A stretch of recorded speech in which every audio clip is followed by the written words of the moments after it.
as Fairview is truly transformed into a viable commercial corridor, which this area desperately needs.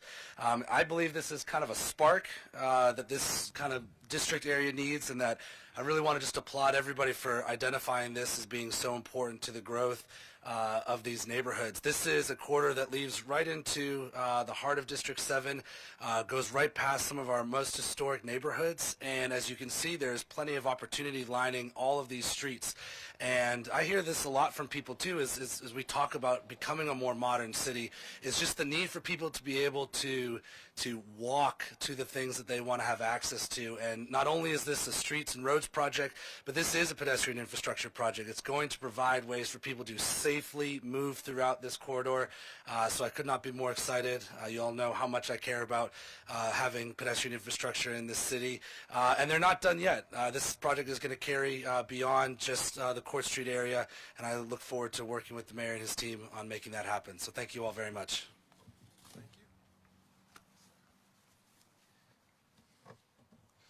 You know, when we think about projects like this, we don't always think about these as being economic development projects. We normally think about bringing in big industrial projects, but when you have federal funds from the Highway Administration, and we're grateful to have one of our representatives from Senator Katie Britt's office here with us. Thank you, Susanna, for being here. It's important for us to understand we're putting people to work. And when we think about putting people to work in their community, we're proud to partner with DuBose Construction on this, a local firm. As a general contractor, we're proud to partner with Goodwood Mills and Kaywood, also a local firm. We're putting local people to work in their community, in their neighborhoods. So when you see the progress that's being made, this is $9 million over the next 18 months. And as Councilman Zemansky mentioned and Councilor Raleigh mentioned as well, this has been going on for some time, but it took us being able to close it over the last several years to get to this point. And it just shows sometimes, unfortunately, how slow government can be, but that we do hear the needs and we do hear the responses. Sometimes they come to Melinda Williams for Congresswoman Terry Sewell's office. Sometimes we have to go to her as well and ask them to speed this up just a little bit when it comes to the funding. But this is not just a roads project. This is a livability and sustainability project as well. And what I mean by that is you'll see Fairview Avenue, West Fairview Avenue, go from 4 lanes down to 3 lanes with 1 lane on each side with a center turning lane. What we hope to gain out of that are wider sidewalks, slower speeds, and the type of community that really allows for storefronts to be more easily accessible to pedestrians, to those who may be on bicycles, and certainly to those that are in car or truck or SUV. But our goal is to really make this a vibrant corridor all the way through from I-65 west of the Civil Rights Trail, coming back east towards Old Cloverdale. When you combine this with the $19 million investment we have in the fire station number 10, then you see tens of millions of dollars that are coming into this corridor that have been needed for many, many years. So we're glad to be able to bring this home, and we're glad to be able to see this come to fruition. But I don't want you to think that we're going to stop there. We announced Freedom Village just last week, which is affordable homes for seniors. We have other initiatives planned for West Fairview in this corridor. This is right off of I-65, and we know that 65,000 to 70,000 cars travel up and down I-65 each and every day. When they get off on Fairview Avenue, what's their perception of Montgomery? What's their perception of this historic area and these historic neighborhoods and all that took place here in the past, but those that live here right now? So we want to make sure that it's a great first impression, and doing these type of things takes time, but it is certainly worth the effort. And so before we call up Cedric Campbell just to give us a little bit more of the engineering and the nuts and bolts of all this, I want to thank everyone with the city who's been involved in this. I want to thank everyone in Public Works, street maintenance, neighborhood services, all of our departments, but I certainly want to thank the grassroots leaders. I want to thank our faith leaders, and I want to thank those community leaders here who have been advocating, who have been pressing the city of Montgomery for many years to do something in a positive way about this. And so this is a continuation of their work. Your emails, your speeches, your remarks, your words, phone calls have not gone in vain. We have heard them, and we're just excited to be able to announce more and more projects that are coming to life right now for the betterment of not only those that live in this neighborhood, but for the betterment of the city of Montgomery and this entire region. So with that said, I want to ask Cedric Campbell, Regional Vice President of Goodwood Mills and Kaywood, to come up and correct me where I was wrong and give me a regional overview on everything scientific and data related that's needed. Yes. Thanks so much, Cedric. Thank you, Mayor. Yes, sir. Thank you. Good morning. Mayor, you did a great job. I don't have much to say. He summed it up pretty well. Fairview Avenue is a vital corridor for the city of Montgomery, and as the mayor mentioned, we want to change the look of what Fairview looks like for those that come in off 65.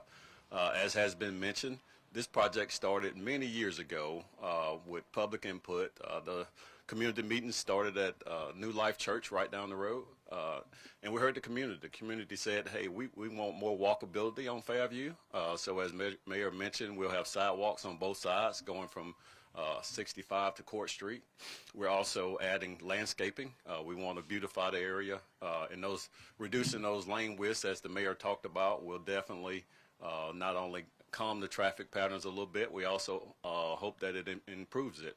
We're putting dedicated left turn lanes in, which we don't have at this time, so hopefully at those signalized intersections that allows the traffic to maneuver a lot better. And as you can see, we're putting more storm pipes in the ground to help carry water from upstream down to Janetta Drainage Way. So kind of, Mayor, that's kind of the nuts and bolts of it. He summed it up well. We'll welcome you to the Civil Engineering Society, Mayor, because you did such a good job. But we'll answer any technical questions that anyone may have. But this is a great day, and I thank the mayor, the city council, and the city departments for allowing us to be a part of it. Thank you. Sir, thank you. Appreciate it. With that said, I'll be very brief in my closing. Again, government can't do these things by ourselves. It takes citizen input, citizen involvement, and engagement. So we're grateful for that. We're grateful for past leaders who were assisting and advocating for this. Certainly we're grateful for our present leaders who have been doing just the same. And we know that there's more work to be done in this part of our city in West Montgomery. So we're committed to doing that. When we talk about reimagining West Montgomery, we really do mean reimagining it. There's not a day that goes by that we don't discuss whether it's retail, whether it's infrastructure, whether it's public safety, all of those things that are needed in this area and that have been long overdue. So we're grateful for the progress that's being made, and we know that there'll have to be a little bit of patience in that as the dust kind of moves around this construction. We'll ask you all to be patient with us.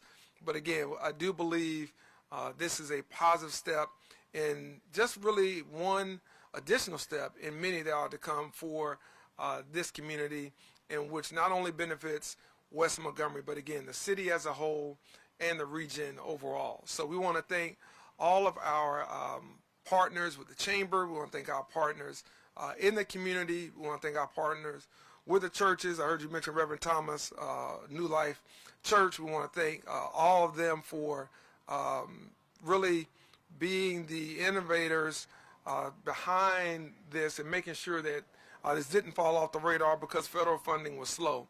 And now that federal funding is flowing, we want to make sure that we stay engaged with our congresswomen and our senators to make sure it gets not only from the federal level to the state, but from the state down to the city as well. So thank all of you for what you've been doing. And at this time, we'll take any questions that you may have.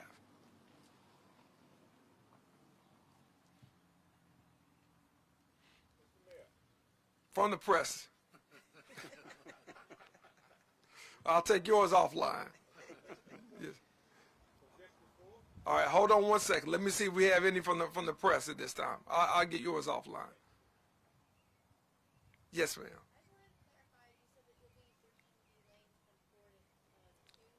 Three.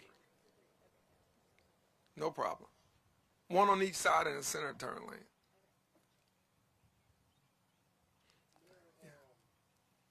Councilman Zamansky mentioned commercial corridor. What could you tell us about some of the commercial discussions that you've had with bringing things to this area?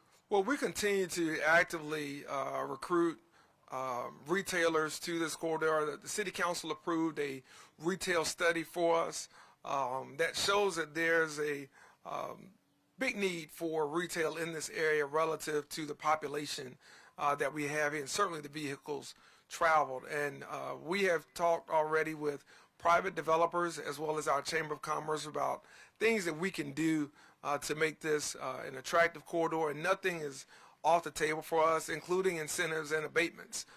We really want to drive more retail to this area, in particular along the lines of food options, from restaurants to grocery stores. We will be traveling this spring to a national conference to meet with retailers about past opportunities that have been discussed prior to our administration and opportunities that we think right now we can take advantage of. So our Economic Development Department, along with local developers as well as our Chamber of Commerce, have been very much engaged in this, and will continue to be, and we're glad to be a part of public-private partnerships that are interested in this corridor as well. Councilman Zamansky, if you want to add anything to it, more than welcome. Yeah, I mean, sure.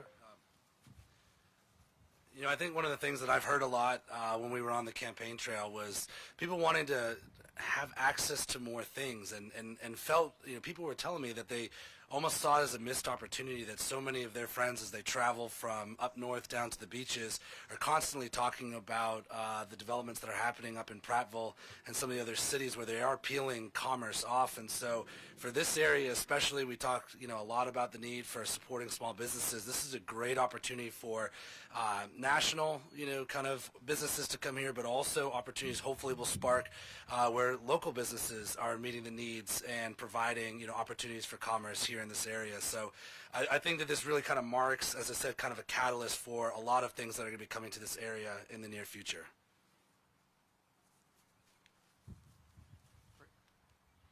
Any other questions? All right, well, listen, thank you all so much. I think they want us to pose it for a photo very quickly, but thank you all for coming out, and look forward to the progress that's being made. Just ask for a little bit of patience over these next few months to get this done, but I think everybody will like the finished product. Thank you so much. Montgomery Mayor Stephen Reed and several city council members addressing the media over this construction project on West Fairview Avenue. The mayor says it's all part of reimagining West Montgomery. They talked about some changes that will happen in the next 18 months. It's a $9 million project along West Fairview Avenue. One of the goals here is when folks get off the interstate, they want it to be inviting and welcoming, more pedestrian friendly, more friendly for people who are on their bikes, and also landscaping, stuff like that to make it look nicer as folks are getting off the interstate and coming in to Montgomery. Montgomery Mayor Stephen Reed said the project has taken quite some time to get going, maybe longer than they hoped at times. They took public input several years ago, and some of the big things that folks from the public wanted to see, we mentioned more sidewalks on both sides. They'll also change it from a 4-lane road into a 3-lane road. There'll be one center turn lane and one road going in each direction. That will reduce the traffic on that road a little bit, slow it down a little bit. The goal is to have things going a little bit slower and make it safer for those out there on foot and on bikes as well. But again, a project, a $9 million project, federal funds paying for this. It'll take place in the next 18 months and getting started very soon. You can see Montgomery Mayor Stephen Reed. He was joined by several city council leaders and also the group in charge of the construction project. And again, some of the main key points they talked about after getting that public input, they wanted landscaping, fewer lanes to slow down traffic, and better storm drainage as well, so when those storms roll through, there's not a mess out there on West Fairview Avenue as folks are maybe getting off I-65 and coming into Montgomery either to get something to eat, get some gas, or maybe do a little bit of shopping. We will continue to follow this story later today right here on WSFA 12 News. Sometime around 10:30 this morning, we're going to join you again right here on WSFA and from our digital news desk to talk about a Crime Stoppers reward being upped in a case that happened 10 years ago. It's a cold case, so we'll have much more on that as well. Coming up around 10:30 this morning right here on WSFA.com and the WSFA 12 News app. We'll see you then.